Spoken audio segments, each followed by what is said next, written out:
नमस्कार विद्यार्थी मित्रांनो, आपला कंबाईनचा प्रिलिम्सचा पेपर झालेला आहे आणि त्याच्यामधले जे जनरल सायन्सचे जे प्रश्न आहेत ते प्रश्नांचं उत्तरं काय आहेत, त्या प्रश्नांची उत्तरं काय आहेत ती आपण इथे बघणार आहोत. तर आपण बघूया.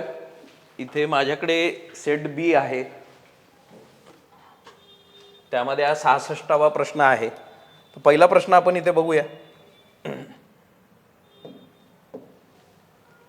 खालील विधाने बरोबर की चूक ते सांगा. म्हणजे ट्रू फॉल्स, बरोबर चूक आपल्याला याच्यामध्ये दिलेले आहेत. आणि एक्सरे बद्दल विचारलेलं आहे. क्ष किरण या विद्युत चुंबकीय लहरी आहेत, इलेक्ट्रोमॅग्नेटिक वेव्ज आहेत. तर हे बरोबर आहे. ठीक आहे. क्ष किरणांची तरंग लांबी खूप कमी असते, वेव्हलेंथ खूप कमी असते, हे आपल्याला माहिती आहे. ठीक आहे. त्याची एनर्जी जास्त असते, वेव्हलेंथ कमी असते. इलेक्ट्रोमॅग्नेटिक स्पेक्ट्रम आपण वाचलेला आहे, म्हणजे त्याच्यावर वारंवार पहिले पण प्रश्न आलेले आहेत. ठीक आहे. तर हे दोन्ही काय आलेत, हे बरोबर आहेत. म्हणजे बरोबर कॅटेगरीमध्ये हे दोन्ही आपले येतात. क्ष किरणांच्या वर ऋणभार असतो. आता ते काय म्हणतायत की it has a negative charge. आता ते चार्जलेस असतात, त्यांच्यावर कुठलाच चार्ज नसतो. आणि हे जर का तुम्हाला माहिती आहे, तिसरं जर का स्टेटमेंट तुम्हाला माहिती आहे, तर चौथं पण तिथेच एलिमिनेट होतं. त्यामध्ये काय आहे, they are deflected by electric and magnetic fields, आहे ना. विद्युत आणि चुंबकीय क्षेत्रामुळे विचलित होतात. तर त्या विचलित होत नाहीत कारण की त्यांच्यावर कुठलाच चार्ज नसतो. ठीक आहे. तर हे जर माहीत असलं तर हे सुद्धा इथे कटत होतं किंवा ते सुद्धा एलिमिनेट होत होतं. तर हा बेसिक होता प्रश्न, पण थोडासा चांगल्या पद्धतीने विचारला होता. ठीक आहे. तर आपण एक्सपेक्ट करू, जर का तुमचं बेसिक क्लिअर आहे तर हा प्रश्न तुम्ही करू शकत होता. तरी आपण याला एक थोडं मॉडरेट याच्यामध्ये आपण या प्रश्नाला पकडू. ठीक आहे. एकदम सिंपल पण नाही, पण तरी ज्याचा अभ्यास थोडा डीप आहे त्यांनी हा प्रश्न मारायला पाहिजे होता. ठीक आहे. एक्सपेक्टेड लाईन्सवर आहे हा प्रश्न, एक्सपेक्टेड लाईन्सवर आहे. तर याचं उत्तर काय येतं, बरोबर बरोबर, चूक चूक, म्हणजे पहिला. ठीक आहे. पुढचा प्रश्न बघूया. Latent heat of fusion. Latent heat of fusion बद्दल आपल्याला इथे विचारलेलं आहे. अप्रकट विलयन उष्मा म्हणजे काय, म्हणजे याचं डायरेक्टली डेफिनेशनच आपल्याला इथे विचारलेली आहे. तर तुम्ही बाकी ऑप्शन बघा, म्हणजे सगळे ऑप्शन बघा. नॉन ऑफ द अबव पण इथे आहे. The amount of heat required to heat unit mass of the substance. ठीक आहे. The amount of heat required to raise the temperature of a unit mass through 1 degree Celsius. Specific heat कॅपॅसिटीची आहे ही definition. ठीक आहे. लेटंट heat आणि फ्युजनची गोष्ट होत आहे. तर या कुठल्या पहिल्या दोन्ही याच्यामध्ये आपल्याला दिसत नाही. हीट कॅपॅसिटी बद्दल बोलताय तिथे. तिसरा काय आहे, the amount of heat required to convert unit mass of a substance from solid to liquid at its melting point without rise of temperature. तर हे याचं उत्तर आहे. लेटंट हीट ऑफ फ्युजनमध्ये आपण सॉलिड टू लिक्विडमध्ये त्याला कन्वर्ट करतो. ठीक आहे. लेटंट हीट त्या कामाची आपल्याला तिथे असते. So that is latent heat of fusion. तर याचं उत्तर तिसरं येतं. ठीक आहे. लेटंट हीट ऑफ वेपरायझेशन पण आपण बघतो मग लिक्विड टू गॅशियस स्टेटमध्ये. ठीक आहे. तर हा प्रश्न यायला पाहिजे होता. याला आपण इझी कॅटेगरीमध्ये आपण याला पकडू. ठीक आहे. तिसरा प्रश्न बघा. आता हे रेडिओ ॲक्टिव्ह डिकेवर वारंवार ही थीम एक्सप्लोर केलेली आहे. याच्यावर प्रश्न येत असतात राज्यसेवेत म्हणा किंवा आपल्या कंबाईंडमध्ये पण. रेडिओ ॲक्टिव्ह डिकेचं थोडंसं आपण हे करायलाच पाहिजे.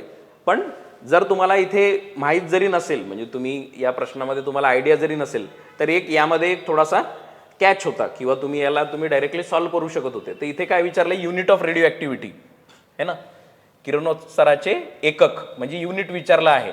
आता यापैकी एक कुठलं तरी यापैकी असं युनिट वाटतं का तुम्हाला, क्युरी सोडलं तर, है ना. तर हा डायरेक्टली तुमचा प्रश्न इथे डील होत होता. म्हणजे इथे बघा, सीला पहिला, हे सी हा पहिला, हा एकाच याच्यात दिलेला आहे आपल्याला. तर डायरेक्ट तुमचं यामध्ये उत्तर येत होतं. ठीक आहे. तर आपण इथे बघू शकतो की युनिट दिलेलं आहे. अशा प्रश्नांमध्ये घाबरायचं नाही. म्हणजे तुम्हाला जर माहीत नसेल तरी इथे काहीतरी लॉजिक लागू शकतं. ठीक आहे. आणि मला कळतंय की एका तासात 100 प्रश्न असतात, खूप फास्ट आपल्याला सॉल्व्ह करावं लागतं. पण हे अशा प्रश्नांमध्ये आपल्याला थोडंसं जमायला पाहिजे, कारण की इथे सरळ सरळ युनिट एकच आहे. क्युरी, मॅडम क्युरीच्या नावावर हे युनिट आहे. दुसरं युनिट आपल्याला माहिती आहे, रेडिओ ॲक्टिव्हचं बेक्युरेल जे युनिट आहे.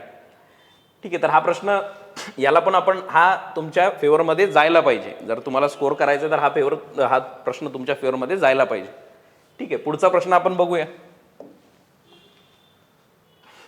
What is the atomic mass number of the most abundant isotope of carbon. कार्बनच्या सर्वाधिक मुबलक समस्थानिकेचे अणुवस्तुमान संख्या किती आहे, है ना. ऑटोमिक मास नंबर जो सगळ्यात अबंडंट आयसोटोप आहे कार्बनचा. आता C12, C13, C14 आपल्याला माहिती आहे. C14 आपण रेडिओ ॲक्टिव्ह याच्यामध्ये डेटिंगमध्ये आपण त्याचा वापर करतो हे आपल्याला माहिती आहे. पण याचा अर्थ हा नाही की ते त्याचा आन्सर आहे. C12 जो आहे तो महत्त्वाचा आहे इथे आणि तो सगळ्यात अबंडंट आहे C12. ठीक आहे, तर याचं आन्सर डी येतं.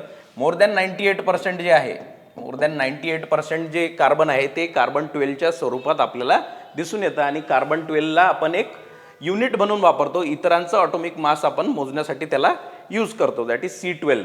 ठीक आहे, तर 12 इथे याचा आन्सर असायला पाहिजे. म्हणजे atomic mass number of the most abundant isotope. Indirectly तुम्हाला मोस्ट अबंडंट आयसोटोपचा ऑटोमिक मास विचारलेला आहे, ते 12 आहे.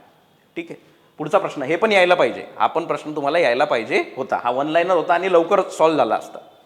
ठीक आहे, which of the following is the principal ore of aluminium. आता जे ॲलॉईज आणि ओअर्सचा जो टॉपिक आहे, तर ॲलॉईजवर वारंवार प्रश्न आले आहेत, यावेळेस ओअरवर आला आहे. तर फार इझी प्रश्न आहे. ॲल्युमिनियमचा ओअर जो आहे तो बॉक्साईट आहे. ॲल्युमिनियमचे प्रमुख खनिज कोणते, तर बॉक्साईट आहे.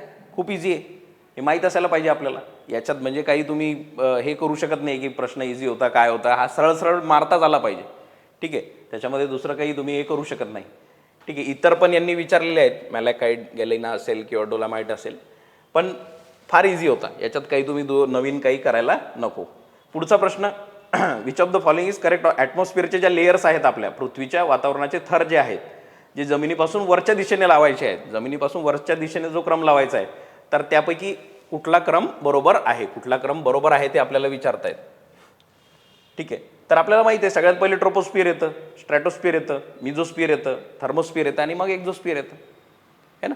तो ग्राउंड टू वरती, तर त्याच्यामध्ये हे यायला पाहिजे सरळ सरळ ऑप्शन 4. ठीक आहे, डायरेक्ट स्ट्रॅटोस्फिअरपासून सुरुवात होत नाही, तुम्हाला माहिती आहे ट्रोपोस्फिअर आहे. मिझोस्फिअर तर शक्यच नाही, थर्मोस्फिअर तर सगळ्यात शेवटी येतं. तर हा प्रश्न पण फार इझी कॅटेगरीमध्ये जातो. ठीक आहे, हे बेसिक माहीत असलं तर फार इझी कॅटेगरीमध्ये हा प्रश्न जातो. ठीक आहे, 4 याचं आन्सर आहे.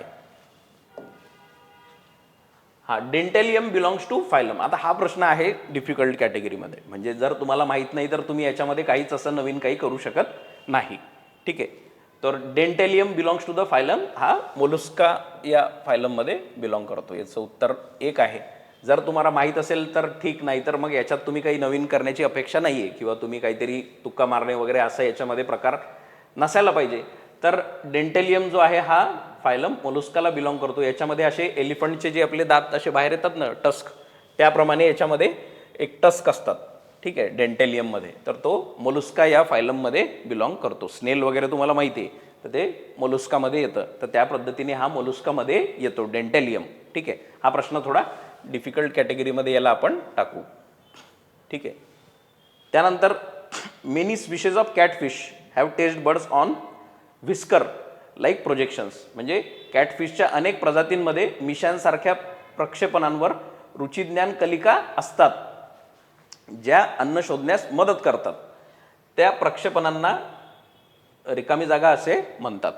म्हणजे त्या प्रक्षेपणांना नेमकं काय म्हणतात, तर हा प्रश्न पण आता जर का तुम्ही याच्याबद्दल बिलकुलच तुम्हाला आयडिया नाही आहे आणि ती एक्सपेक्टेड आहे की प्रत्येकाला हे माहीत नसेलच, आणि हा पण प्रश्न आपण डिफिकल्ट कॅटेगरीमध्ये याला आपण ठेवू शकतो. आणि प्रश्न कधी कधी काय असतं की प्रश्न जरी फार डिफिकल्ट असला, त्याच्याबद्दल आपण काही ऐकलेलं नसलं, तर ऑप्शन्समधून आपण त्याचा काहीतरी अंदाज लावू शकतो. पण इथे सुद्धा डायरेक्टली रिस्क घेणं थोडंसं कठीण आहे. पण जर आपण विचार केला, म्हणजे आता प्रश्न आल्यानंतर आपल्याला कळायला लागतं तेव्हा तो थोडा वाटायला लागतो, सामान्य वाटतो, पण तिथे तो कठीण असतो.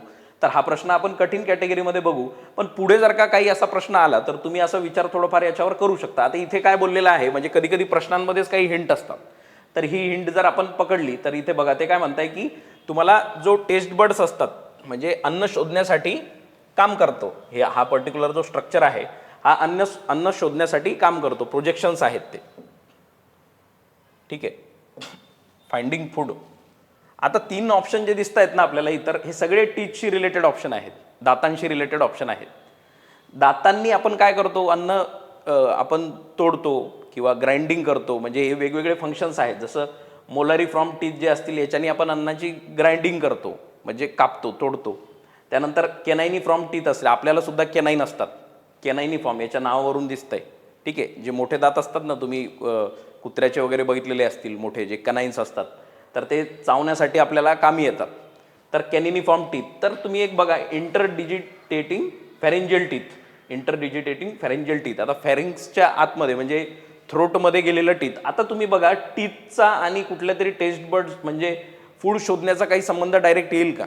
तर इथे आपल्याला दिसतंय की हा नवीनच एक कुठला तरी स्ट्रक्चर आहे. जरी तुम्हाला माहीत नसेल आणि तुमच्याकडे जर स्कोप असेल, टाईम असेल की तुम्ही लॉजिकल काही करू शकता, तर त्याचा आन्सर तुम्ही बार्बेलपर्यंत पोहोचू शकले असते.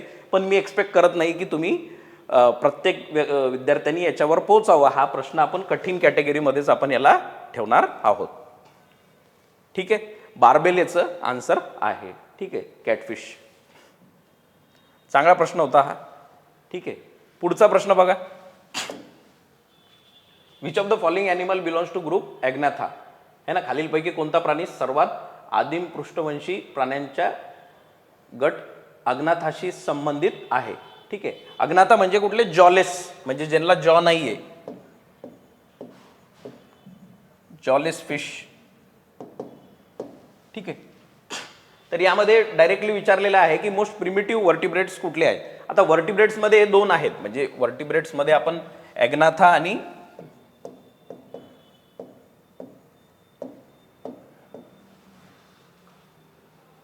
ठीक आहे, वर्टिब्रेट्स मध्ये आपण बघतो ॲग्नाथा अँड नॅथोस्टोमॅटा.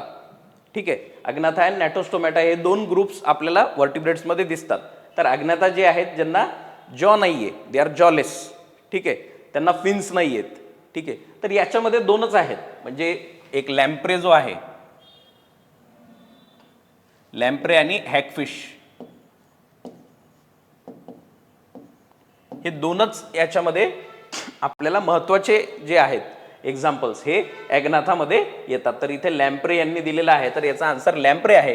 तुम्हाला माहीत नसेल तर हा प्रश्न सुद्धा आपण एक्सपेक्ट करत नाही की हा बरोबर यायला पाहिजे.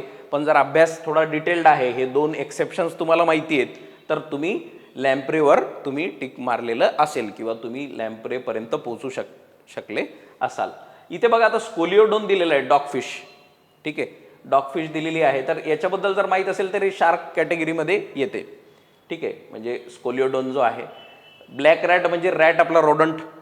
ठीक आहे, रॅट जो आहे रोडंट कॅटेगरीमध्ये येतो. लोरिस जो आहे आपला प्रायमेट आहे, प्रायमेट आहे हा. तर थोडं याबद्दल माहीत असलं तर लॉजिक लागू शकतो, पण तरीही मी एक्सपेक्ट करतो की हा प्रश्न थोडा कठीण स्वरूपाचा आहे. या प्रश्नामध्ये आपण एक्सपेक्ट करत नाही की प्रत्येकाने याचं उत्तर मारायला पाहिजे होतं, पण मारलं असेल तर खूपच चांगलं आहे. ठीक आहे, सगळं वेळेचा अभाव, पुन्हा इतर जे तुमचे सब्जेक्ट्स आहेत त्याचा जो इन्फ्लुएन्स असतो. आता मी फक्त इथे सायन्सचं डिस्कशन घेतोय म्हणून मी याच्या डिटेलमध्ये बोलतोय, पण जे 100 प्रश्नांचं जे एक गणित असतं की तुम्हाला मॅथ्स पण सॉल्व्ह करायचं, त्यामध्ये कधी कधी इझी प्रश्न पण कठीण होऊन जातो. आणि असे नवीन प्रश्न आले तर आपण त्या लेवलवर तिथे डिलिव्हर कधी कधी करू शकत नाही. आणि त्याच्यामुळेच आपण बघतो की कट ऑफचा जो एक अंदाज असतो आपला की पेपर जर मॉडरेट टू डिफिकल्ट आहे तर त्याचा एक इम्पॅक्ट आपल्या कट ऑफवर होतो. आणि हा पेपर सुद्धा, आजचा पेपर बऱ्यापैकी मागच्या वर्षीपेक्षा थोडासा ऑन अ डिफिकल्ट साईड आहे किंवा मॉडरेट टू डिफिकल्ट साईडवर आहे, मागच्या वर्षीसारखा नाही आहे. आणि सायन्समध्ये पण आपण बघतोय की ज्या ठरलेल्या काही थीम्स होत्या, म्हणजे वॅक्सिनवर प्रश्न आपण आधी बघितलेला आहे, ड्रग्जवर आपण प्रश्न बघितलेले आहेत, तर आपलं ऑटोमिक स्ट्रक्चर जे आहे त्याच्यावर पण आपण प्रश्न बघितलेले आहेत. तर ते सुद्धा प्रश्न आपल्याला तितके दिसून येत नाही आहे. आजच्या याच्यामध्ये नवीन प्रश्न आपल्याला दिसत आहेत. ठीक आहे, तर याचं उत्तर मग काय येतं? लॅम्प्रे आणि हॅगफिश हे दोन एक्झाम्पल्स याच्यामध्ये येतात, अग्नाथामध्ये येतात. अग्नाथा म्हणजे कुठले? जे जॉलेस असतात. ठीक आहे, त्यानंतर 75th प्रश्न जो आहे, which mineral plays important role in calcium metabolism. है ना, कॅल्शियमसाठी जे मेटाबॉलिझम होतं आपल्या प्लांट्समध्ये. आता हे मायक्रोन्यूट्रियंटचा प्रश्न, हा थीम ही आलेली आहे, म्हणजे हे माहीत असायला पाहिजे, याच्यावर तुमचा अभ्यास पाहिजे. तर याच्याहून जे आपण बघतो की कॅल्शियमचं मेटाबॉलिझम जे आहे त्याच्यासाठी बोरॉन फार महत्त्वाचा आहे. तर याचं उत्तर बोरॉन येतं. बोरॉन महत्त्वाचं याच्यासाठी आहे की कॅल्शियमचं जे मुवमेंट आहे प्लॅन्टमध्ये, कॅल्शियमची जी मुवमेंट आहे ती मुवमेंट करवण्यासाठी बोरॉन फार उपयुक्त ठरतो. ठीक आहे, तर बोरॉन इज द आन्सर. याच्यामध्ये बोरॉन याचं उत्तर येतं. आणि हा प्रश्न एक्सपेक्टेड लाईन्सवर आहे. You should know this question, म्हणजे याच्यावर तुम्हाला आला पाहिजे किंवा ही थीम एक्सप्लोर्ड आहे, याच्यावर थोडासा अभ्यास तुमचा पाहिजे. ठीक आहे, वरचे जे कठीण प्रश्नांवर मी काही बोललो नाही, तिथे मी तुम्हाला सांगितलं फक्त की आपण कशा पद्धतीने करू शकतो, पण ती एक्झाम कंडिशनमध्ये तसं पॉसिबल नाही आहे किंवा तसं कधी कधी पॉसिबल शक्य नाही आहे, कारण की वेळेचा अभाव आपल्याकडे असतो. हे मी पुढच्यासाठी सांगितलं की तुम्ही कसा विचार करू शकले असते. ठीक आहे, पुढे बघा आता. प्लांट ग्रुप जे आहे आपलं, हे जे आहे क्लासिफिकेशन ऑफ प्लांट्स आहे, आपण मी रिव्हिजनचे व्हिडिओज वगैरे घेतले होते, त्यामध्ये आपण याच्यावर डिटेलमध्ये बोललो होतो, ॲल्गी वगैरेवर आपण डिटेलमध्ये बोललो होतो. तर यामध्ये तुम्हाला माहिती पाहिजे, जिम्नोस्पर्म्सचं तुम्ही बघितलं तर सायकस आहे. सरळ सरळ एक्झाम्पल आपल्याकडे आहे, आपलं शेवाळ जे आहे क्लायमॅडोमोनास है ना, तर उत्तर येतं आपलं लगेच है ना. ब्रायोफाईट काय, फ्युनेरिया आहे ना. लिव्हर वॉट वगैरे हे कशामध्ये येतात, ब्रायोफाईट्समध्ये येतात. ठीक आहे. आणि हे जे लायकोपोडियम हे कशामध्ये येतं, टेरिडोफाईटमध्ये येतं. लायकोपोडियम हे टेरिडोफाईटमध्ये येतं. याच्यामुळे उत्तर काय असेल याचं, एकदा मला बघू द्या. एचं 4 हा, बीचं ब्रायोफाईट बीचं 3 आणि टेरिडोफाईट्स 2 हा, आणि हेच 3 याचं उत्तर 3 यायला पाहिजे. ठीक आहे. ही एक्सप्लोर्ड थीम आहे, हे पण एक्सपेक्टेड आहे. यू शुड नो दिस. इथे चूक व्हायला नको. आणि एक जरी माहीत असलं तरी येत होतं, म्हणजे खूप डिटेलमध्ये जायची गरज नव्हती. एक जरी माहीत असलं तर येत होतं. तर एक्सपेक्टेड लाईन्सवर हा प्रश्न आहे. ठीक आहे. पुढचा प्रश्न बघूया.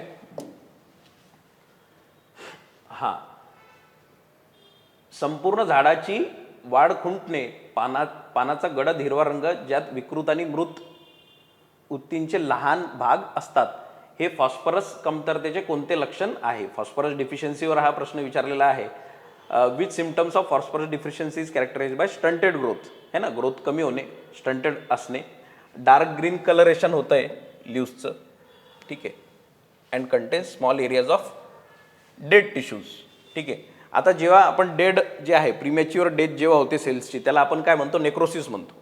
आणि त्यात ते काय बोलतायत की at the lues which may be malform contains small areas of dead tissue is called as. तर याचं उत्तर आपण नेक्रोटिक स्पॉट्स आपण बघूया. ठीक आहे. याचं उत्तर आपण टेंटेटिव्हली सांगूया की नेक्रोटिक स्पॉट्स. मला असं वाटतं की नेक्रोटिक स्पॉट्स असायला पाहिजे. ठीक आहे. तर आपण बघतो बाकी क्लोरोसिस जे आहे, हे आपलं क्लोरोफिल जर आपलं प्लांटमधले लीफमध्ये क्लोरोफिल जर व्यवस्थित फंक्शन केलं नाही तर आपण क्लोरोसिस बघतो. तर त्याच्यामध्ये नायट्रोजनच्या वगैरे डिफिशियन्सीमध्ये क्लोरोसिस होतो. विल्टिंग काय आहे, फंगल वगैरे जे डिसीजेस होतात ज्याच्यामध्ये विल्टिंग होते, तर हा याच्याशी रिलेटेड आहे, म्हणजे आपल्या विषाणूंशी रिलेटेड हा डिसीजमुळे होणारी जी प्लांटवर इम्पॅक्ट आहे तो विल्टिंग आहे. ठीक आहे. आणि इकडे जो आपण नेक्रोटिक स्पॉट जो बघतो, हा पण याच्यामध्ये याचं डिस्क्रिप्शन आपण नेक्रोटिक स्पॉट्स इथे म्हणू. तर याचा आन्सर माझ्या अंदाजाने किंवा माझ्या समजनुसार, माझ्या अंडरस्टँडिंगनुसार हा नेक्रोटिक स्पॉट्स असायला पाहिजे. ठीक आहे. 78 जे आहे, ABO रक्तगटाचा शोध कोणी लावला? हे तर माहीत पाहिजे तुम्हाला. आता हे बेसिक आहे. ठीक आहे. कार्ल लँडस्टेनर सगळ्यात पहिले त्यांनी ABO ब्लड ग्रुपचा शोध लावला. ABC होतं ते, नंतर ABO झालं. ठीक आहे. आणि हे डी कॅस्टेलो अँड स्टर्ली जे आहेत हे त्यांचे स्टुडंट आहेत. यांनी नंतर ABचा शोध लावला. ठीक आहे. AB ब्लड ग्रुपचा शोध त्यांनी नंतर लावला. कार्ल लँडस्टेनर यांच्यानंतर यांनी डी कॅस्टेलो आणि स्टर्ली यांनी लावला. तर लँडस्टेनर जे आहेत यांना नोबेल पारितोषिक वगैरे त्या गोष्टीसाठी मिळालं होतं. ठीक आहे. तो ABO ब्लड ग्रुप त्यांचा आहे. विलियम हार्वे माहिती आहे ना, माहीत पाहिजे, असे महत्त्वाचे नाव माहीत पाहिजे. ठीक आहे. सर्क्युलेटरी सिस्टमचा शोध लावणारे विलियम हार्वे. ठीक आहे. पुढे बघा. इझी हा पण यायला पाहिजे. दिस क्वेश्चन यू शुड नो. याला थोडंसं राहू द्या. याला आपण म्हणू शकत नाही की एकदमच तुम्हाला आला पाहिजे. थोडा मोठा पण होता प्रश्न. आपण वेळ कमी असल्यामुळे इझी प्रश्न जे आहेत, स्ट्रेट फॉरवर्ड जे आहेत, याच्याकडे आपला फोकस जास्त असतो. इथे एकदम वेळ लॉजिक लावणे वगैरे याला वेळ लागतो. ठीक आहे. पुढे बघा.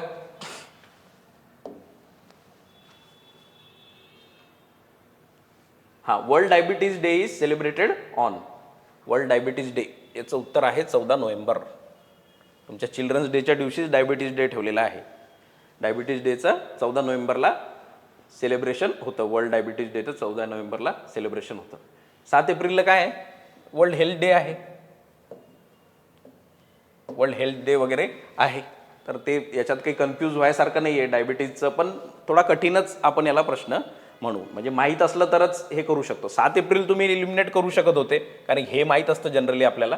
पण 14 जून आणि 29 सप्टेंबर हे जर का तुम्ही कुठेतरी पाठांतर तुमचं असेल नसेल तर याचं ते फार इंडिव्हिज्युअलिस्टिक आहे. कोणाला हा प्रश्न बघितल्या पण माहीत असेल तर मारू शकतो.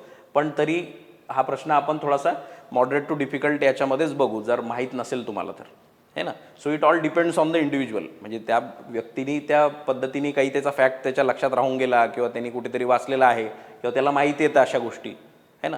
हे वर्ल्ड हार्ट याच्याशी संबंधित आहे 29 सप्टेंबर वगैरे, ठीक आहे. तर हे सगळे हेल्थशी रिलेटेड होते, तर यामध्ये थोडं कठीण होतं आपल्याला मार्क करणं 14 नोव्हेंबर, पण माहीत असेल आणि तुम्ही मारला असेल तर खूप चांगली गोष्ट आहे. पण हा प्रश्न आपण एक्सपेक्टेड की बरोबर यायलाच पाहिजे असं आपण यामध्ये म्हणू शकत नाही, ठीक आहे.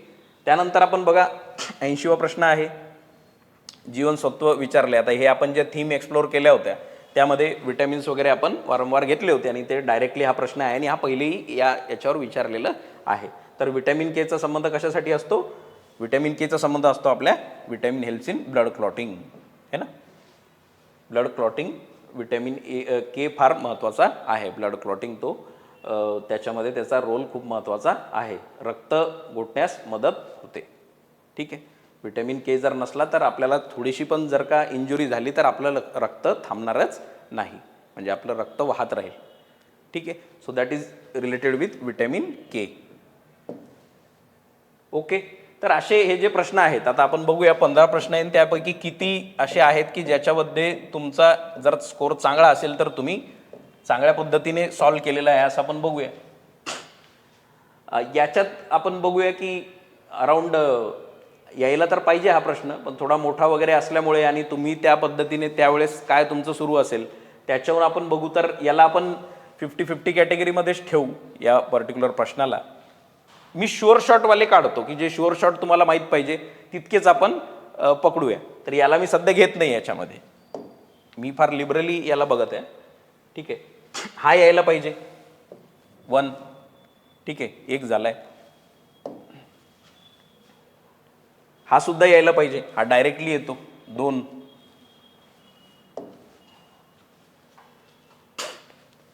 हा यायला पाहिजे बॉक्साईटवाला 3.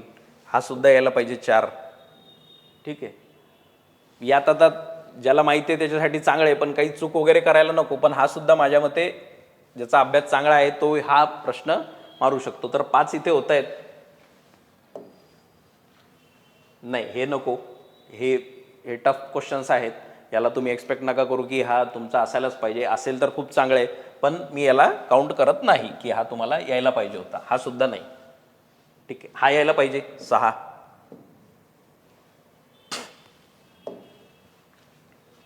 हा सुद्धा यायला पाहिजे 7. रिपीटेड थीम आहे, ठीक आहे. याला पण आपण सध्या दूरच ठेवू, ठीक आहे. काल लँडस्टेनर पण तुम्हाला यायला पाहिजे 8.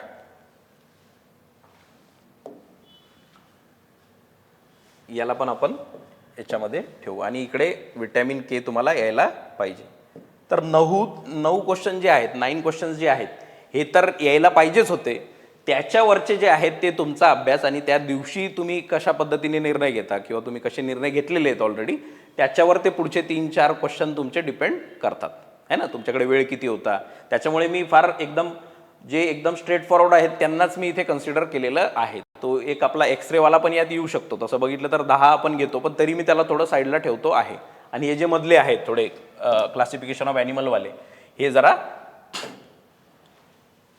आपल्याला त्याच्यामध्ये तितकं मी तुम्हाला त्याच्यात बघत नाही आहे की हे तुम्हाला यायला पाहिजे होते, कारण की ते थोडा इतका एलिमिनेट करायला वगैरे त्याला तितका वेळ आपल्याला तिथे मिळत नाही, ठीक आहे. तर अशा पद्धतीने 9 ते 10 प्रश्न तुमचे इथे बरोबर यायला पाहिजे होते, ठीक आहे. ज्याचा सायन्सचा अभ्यास चांगला आहे 9 ते 10 प्रश्न तुमचे यायला पाहिजे होते, ठीक आहे. तर बाकी सब्जेक्टचं डिस्कशन सुद्धा आपण बघूया नंतर. मग आयोगाची की आल्यानंतर जर यामध्ये काही चेंज असेल तर ते आपण बघूया. पर टेंटेटिव्हली जर आपण आता बघितलं तर हे बऱ्यापैकी हे 15 उत्तरं आपले सायन्सचे आहेत, ठीक आहे. थँक्यू.